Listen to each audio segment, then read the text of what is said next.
Okay, start करते हैं paper solving UPSC का। हम लोग 2016 का पेपर सॉल्व कर रहे थे और लास्ट लेक्चर में हम लोगों ने 1 से 25 क्वेश्चन को सॉल्व कर लिया था। आगे चलते हैं और 26 क्वेश्चन से स्टार्ट करते हैं। देखते हैं क्या कर रहा है 26। क्या कर रहा है 26? With reference to the stand up India scheme. Again ये स्कीम से क्वेश्चन आया हुआ है इसमें भी। Stand up India scheme, which of the following statement is correct. कहता है कि its purpose is to promote entrepreneurship among SC ST and women entrepreneurs. ठीक है, कि स्टैंड अप इंडिया का जो मेन पर्पस था वो SC ST में एंटरप्रेन्योरशिप को प्रमोट करना और वुमेन एंटरप्रेन्योर्स को क्या करना, प्रमोट करना था। ये बात बिल्कुल सही थी। दूसरा कहता है कि it provides for the refinance through CDB bank के जरिए ये क्या करता है, फाइनेंस को फाइनेंस वगैरह को प्रोवाइड करता है। तो ये भी बात बिल्कुल सही थी। तो इसका option C both 1 and 2 is correct. Again question number 27 की तरफ चलते हैं। क्वेश्चन नंबर 27 क्या कहता है, कहता है कि FAO food and agricultural organization accords the status of globally important agricultural heritage system to traditional agricultural system. What is the overall goal of this initiative? तो देखते हैं, कहता है कि इसका जो गोल क्या था कि to provide the modern technology training in modern farming methods and financial support to the local communities of identified GIAHS so as to greatly enhance their agricultural productivity। ऐसा है क्या? तो ऐसा बिल्कुल नहीं था। ये लोग FAO वाले इतना असिस्टेंट टेक्नोलॉजी का कोच नहीं करते हैं। दूसरा कहता है कि to identify and safeguard eco friendly tradition farm practices and their associate landscape agricultural biodiversity and knowledge systems of the local community. तो इसका जो मेन मोटो था ये बिल्कुल यही था। ठीक है, कि FAO जो accords the status of globally important agriculture heritage system, इसका मेन मोटो क्या था कि भैया identify and safeguard eco friendly traditional farm practices and their associate landscapes agricultural biodiversities and knowledge system of the local community. तो इसका answer हो जाएगा only 2। क्या हो जाएगा? ओनली 2। आगे चलते हैं क्वेश्चन नंबर 28 की तरफ। क्वेश्चन नंबर 28 कहता है कि which of the following are the tributary of Brahmaputra. Brahmaputra की ट्रिब्यूटरी कौन है? तो दिबांग है, कामेत है या लोहित है। दिबांग है, कामेत है या लोहित है। तो तीनों ही ब्रह्मपुत्रा की ट्रिब्यूटरीज है, दिबांग, कामेत और लोहित। ठीक है, अब मैं रिवर्स सिस्टम पढ़ाऊंगा तो आई विल एक्सप्लेन यू कि कहाँ कहाँ से ये सारी की सारी नदियां आकर के ब्रह्मपुत्र में कहाँ कहाँ मिलती हैं। ठीक है, अरुणाचल प्रदेश में ज्यादा मुझे देखने को मिल जाएंगी ये सारी, अरुणाचल प्रदेश और आसाम में। आगे चलते हैं क्वेश्चन नंबर 29 की तरफ। और क्वेश्चन नंबर 29 कहता है कि कोर बैंकिंग सॉल्यूशन। मैंने कोर बैंकिंग सॉल्यूशन के बारे में तुझे पढ़ा दिया था, याद है क्या है कोर बैंकिंग सॉल्यूशन? सारे के सारे बैंक एक दूसरे से कनेक्टेड होते हैं। हम किसी भी बैंक से किसी भी बैंक में ट्रांजेक्शन कर पाते हैं, तो वो किसकी वजह से? कोर बैंकिंग सॉल्यूशन की वजह से। तो यही कह रहा है कि core banking solution is sometimes seen in the news, which of the following statement is best describe this term. तो देख लेते हैं इसमें से उस वक्त के न्यूज में था क्या कहता है। It is a network of bank branches which enables customers to operate their account from any branch of the bank to its network regardless of where they open their account. या दूसरा कहता है कि it is an effort to increase RBI's control over the commercial bank through the computerization। ये तो बिल्कुल नहीं था।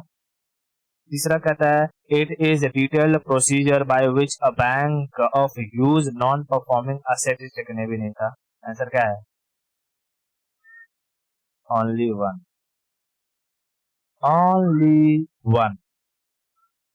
आगे चलते हैं क्वेश्चन नंबर 30 की तरफ। क्वेश्चन नंबर 30 क्या कहता है? कहता है कंसिडर द फॉलोइंग पेयर। एक तरह दिया है some time seen in the news और उसका ओरिजिन। कहता है एनेक्स 1 कंट्री, और कहता है कि कार्टाजीना प्रोटोकॉल, एनेक्स 1 कंट्री कार्टाजीना प्रोटोकॉल। और दूसरा कहता है कि certified emission reduction Nagoya protocol.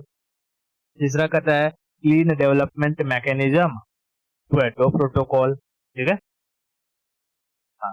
तो इसमें से पूछा क्या कि सही पेयर्ड कौन है, तो ये ओनली 3 इज द सही करेक्टली मैच्ड है, ओनली 3। बात समझ में आ रही है? हाँ, देखेगी ये एनेक्स कंट्रीज और सर्टिफाइड मिशन रिडक्शन, ये दोनों ही बातें क्योटो प्रोटोकॉल में कही गई थी। ठीक है, तो ऊपर की ये जो दोनों बातें हैं ये क्योटो प्रोटोकॉल से ही रिलेटेड है। ठीक है, हाँ। तो यहाँ आंसर क्या है, ओनली 3 सही। आगे चलते हैं क्वेश्चन नंबर 31 की तरफ और देखते हैं क्या कहता है। 31 कहता है कि in the context of development in the bioinformatics, the term transcripto transcriptome sometimes seen in the news। तो करंट का टॉपिक था ट्रांसक्रिप्टोम का क्या मतलब था। कहता है कि क्या ये रेंज ऑफ एंजाइम था use in the genome editing करने के लिए ये कोई एंजाइम था। या दूसरा कहता है कि the full range of mRNA messenger RNA के बारे में बताऊं कितने तरीके के होते हैं, tRNA, mRNA, sRNA, है ना। हाँ, तो full range of mRNA molecules expressed by an organism. तो ये जो ट्रांसक्रिप्टोम था ये इसी से रिलेटेड था, full range of mRNA molecule expressed by an organism. ठीक है, आगे चलते हैं क्वेश्चन नंबर 32 की तरफ और 32 देखते हैं क्या कहता है। क्वेश्चन नंबर 32 कहता है mission Indradhanush, mission Indradhanush launched by the government of India pertains to, किसके लिए लॉन्च किया गया था। कहता है immunisation of the childrens and pregnant womens के लिए, construction of smart cities across the country के लिए, या India's own search for the earth like planet in outer space के लिए, या न्यू एजुकेशनल पॉलिसी था। ये तुझे देखती होगी इंद्रधनुष स्कीम चलता हुआ तेरे घर घर आ करके पूछते भी होंगे कोई प्रेग्नेंट वुमेन्स है या छोटा बच्चा है क्या, उसको अलग अलग, हाँ मैंने बताया था। तो वो सब चीजें जा करके बेसिकली इन सब देख जो मोस्टली ये रहते हैं स्कीम्स रहते हैं ना, वो आंगनवाड़ी वर्कर्स को बहुत ज्यादा पता रहता है कि कौन कौन से स्कीम्स चल रहे हैं गवर्नमेंट के, क्योंकि स्कीम्स को ग्राउंड लेवल पर इम्प्लीमेंट करवाने की मोस्टली जिम्मेदारी उन्हीं की रहती है। तो आगे चलते हैं क्वेश्चन नंबर 33 की तरफ और क्वेश्चन नंबर 33 कहता है कि which of the following best describe the aim of green India mission. Green India mission का क्या मतलब है और इसमें से कौन सा आंसर सही है। कहता है कि incorporate environmental benefits and cost into the union and states budget, thereby implementing the green accounting। दूसरा कहता है कि launching the second green revolution to enhance agricultural output so that ensure food security is security to one and all in the future। तीसरा कहता है कि restoring and enhancing forest cover and responding to climate change by a combination of adopting and mitigation measures। तो green India mission का यही मतलब था, restoring and enhancing forest cover and responding to climate change by the combination of adopting and mitigation measures। ठीक है, तो इसका answer क्या हो जाएगा, ओनली ओनली। आगे चलते हैं क्वेश्चन नंबर 34 की तरफ और क्वेश्चन नंबर 34 क्या कहता है। क्वेश्चन नंबर 34 कहता है कि with reference to the pre packaged item in India, pre packaged item in India it is mandatory to manufacturer to put which of the following information on the main लेवल as per the food safety and standard regulation 2011 है। यानी कि तुम package करने से पहले उस पर क्या क्या चीजें इन्फॉर्म करना होगा। देखते हैं, कहते हैं list of ingredients including additives, यानी क्या क्या इंग्रेडिएंट्स उसमें डाला है उसके बारे में बताना पड़ेगा। तो लिखा ही रहता है? हम देखते हैं पहला सही है, अगर पहला सही है तो ये बी ऑप्शन गलत हो जाएगा। दूसरा कहता है न्यूट्रिशन इंफॉर्मेशन, तो कितना फैट है, कितना प्रोटीन है, कितना शुगर है, ये सब भी दिया रहता है, दूसरा भी सही है। तीसरा कहता है कि recommendations, if any, made by the medical professions about the possibility of any allergic reaction. ये सब तो नहीं लिखा रहता है। क्या कुरकुरे खाते तो उसमें लिखा रहता है कुरकुरे को अगर ज्यादा खाया जाएगा तो एलर्जिक रिएक्शन हो जाएगा, ऐसा कुछ नहीं लिखा रहता है। तो तीसरा ऑप्शन बिल्कुल गलत है, और तीसरा अगर गलत हो गया तो ये गलत हो जाएगा। ठीक है, और बचा है एक, कहता कि वेजिटेरियन और नॉन वेजिटेरियन, ये तो रहता ही रहता है। ठीक है, वेजिटेरियन है या नॉन वेजिटेरियन है, ये रहता है। तो वेजिटेरियन रहता है तो ग्रीन, नॉन वेजिटेरियन रहता है तो लाल उसमें डॉट रहता है ना। हाँ, तो 34 का हो जाएगा 1 2 एंड 4, 1 2 4 1 2 4 1 2 4। 35 की तरफ चलते हैं। 35 कहता है project Loon sometimes seen in the news is related to. तो लून किससे रिलेटेड था? तो लून रिलेटेड था वायरलेस कम्युनिकेशन टेक्नोलॉजी से। ठीक है, लून रिलेटेड था वायरलेस कम्युनिकेशन टेक्नोलॉजी से। आगे चलते हैं 36 की तरफ। कहता है कि net metering is sometimes seen in the news. बड़ा करंट से पूछा था 2016 में। Net metering is sometimes seen in the news in context of promoting what. तो नेट मीटरिंग जो था ये तेरा था production and uses of solar energy by the house hold consumers. ठीक है, हाँ, तो नेट मेजरिंग किससे रिलेटेड था? हाउस होल्ड कंज्यूमर्स के द्वारा प्रोड्यूस किए गए सोलर एनर्जी से। ठीक है, 37 की तरफ चलते हैं। 37 क्या कहता है? 37 कहता है कि India ranking in the ease of doing business index. अब इंडेक्स से पूछा गया है ease of doing business index sometimes in the news which of the following declare that ranking. तो ईज ऑफ डूइंग बिजनेस को निकालता है वर्ल्ड बैंक। ठीक है, World Bank, ease of doing business World Bank. बहुत सारे जो रिपोर्ट होता है या तो वर्ल्ड बैंक या तो वर्ल्ड इकोनॉमिक फोरम, ये दो ज्यादा निकालते हैं। 38 की तरफ चलते हैं। 38 कहता है, क्या कहता है 38? Banjara during the medieval period, Banjara during the medieval period of Indian history were generally. तो बंजारा कौन थे? बंजारा एक तरीके के देखेंगे तो ट्रेडर्स हुआ करते थे, एक जगह से दूसरी जगह क्या करते थे? मूव किया करते थे। ठीक है, तो ट्रेडर्स थे। ठीक है, आगे चलते हैं क्वेश्चन नंबर 39 की तरफ। 39 कहता है who of the following had the first deciphered the edict of emperor Ashok. Emperor Ashok के जितने भी एडिक्ट थे उसको पढ़ने का वो काबिलियत किसे मिली थी? ये मैंने बताया है एकदम चिल्ला चिल्ला के, जेम्स प्रिंसेप। James Prinsep. इधर का क्वेश्चन इधर आया है। 40 कहता है with reference to the Gram Nyayalaya act, with reference to the Gram Nyayalaya act which of the following statement is correct. Gram Nyayalaya act के अकॉर्डिंग कौन सा स्टेटमेंट सही है? तो कहता है as per the act Gram Nyayalaya can hear only civil cases not criminal cases. ठीक है, तो ये ऐसा नहीं है, सिविल और क्रिमिनल दोनों केसेस को सुन सकती है ग्राम न्यायालय। ठीक है, दूसरा है कि the act allows local social activities as mediators और रिकंसाइलेटर्स। ठीक है, the act allows local social activities as mediator और रिकंसिलेटर। तो ये बात सही है, इसके लिए इसका आंसर क्या हो जाएगा? ओनली। क्वेश्चन नंबर 41 की तरफ चलते हैं। क्वेश्चन नंबर 41 कहता है कि with reference to the Trans Pacific Partnership consider the following statement. कहता है it is an agreement among the all Pacific rim countries except China and Russia. ठीक है, कह रहा है कि ट्रांस पैसिफिक पार्टनरशिप, कहता है it is an agreement among all Pacific rim countries except China and Russia. तो ये नहीं, ये चाइना और रशिया इसमें इंक्लूडेड थे, दूसरे भी अदर कंट्रीज भी इसमें इंक्लूडेड थे। ठीक है, ऐसा नहीं कि खाली एशिया पैसिफिक, यूरोप के भी कुछ कंट्रीज में इंक्लूडेड होते हैं ट्रांस पैसिफिक पार्टनरशिप में।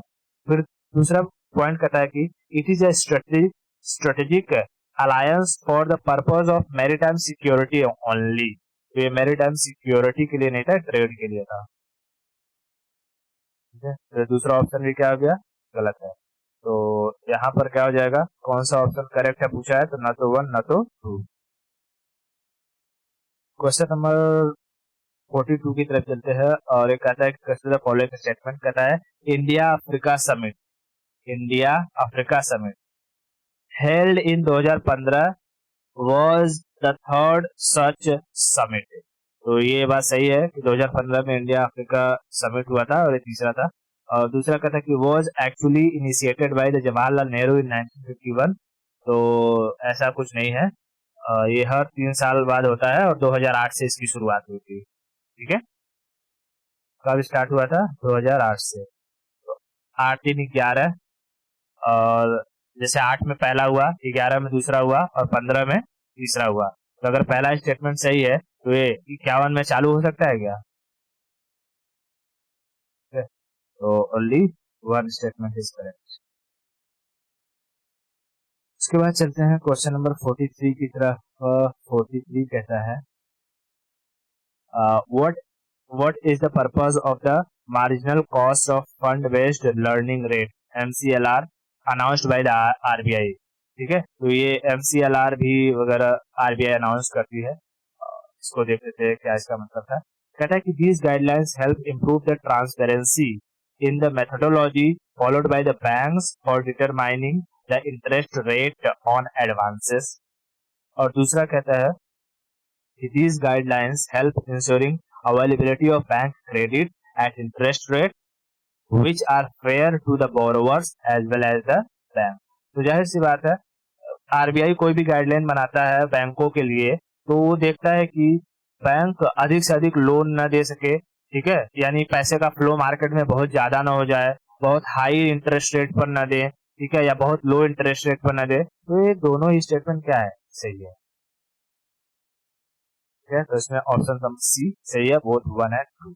44 की तरफ चलते हैं। 44 कहता है कि what is the unique about Kharai camel and breed founded in India. तो खराई कैमल के बारे में पढ़ाया भी हूँ, मैंने बताया कि गुजरात वाले एरिया में पाए जाते हैं, काफी अंदर तक चले जाते हैं पानी में, और ये लोग सलाइन वाटर में जो मैंग्रोव्स वगैरह रहते हैं उसको खाते हैं। तो कहता है कि it is capable of swimming up to 3 kilometre in the sea water. तो सही बात है, ये जा सकते हैं। It survive by grazing the mangroves. सही बात है, कर सकता है। कहता है it lives in the wild and can not be domesticated. तो ये बात गलत है, ये गलत है। तीसरा अगर गलत है तो ये गलत, ये गलत, ये गलत और बचेगा ये। क्वेश्चन नंबर 45 की तरफ चलते हैं और क्वेश्चन नंबर 45 कहता है recently our scientists have discovered a new and distinct species of banana plant which attains a height of about 11 meters and has orange colored fruit pulp, which part of India it has been discovered। तो ये देखा गया था Andaman island पर। ठीक है, कि बनाना को अगर तू छीलेगी तो उसके अंदर कौन से कलर का दिखाई देगा, वो ऑरेंज। ठीक है, ऑरेंज इनकी कहेंगे। 46 पे चलते हैं। 46 कहता है which of the following is the best description of INS Astradharini, Astradharini that was recently in the news. तो INS अस्त्रधारिणी जो था ये बेसिकली तेरा टॉर्पीडो था। ठीक है, torpedo, torpedo launch and recovery vessel था। ठीक है, torpedo launch and recovery vessel. Torpedo क्या होता है, वो मिसाइल जो पानी में चलाए जाते हैं उसे हम टॉर्पीडो कहते हैं। आगे चलते हैं क्वेश्चन नंबर 47 की तरफ। 47 क्या होता है, कहता है कि what is the greased lightning, greased lightning 10 GL10 recently in the news. तो ग्रीस्ड लाइटनिंग जो था ये था electric Planck tested by NASA. ठीक है, प्लेन है, प्लेन PLA यानी इलेक्ट्रिक प्लेन है टेस्टेड बाय नासा। ठीक है, उसके बाद 48 की तरफ चलेंगे।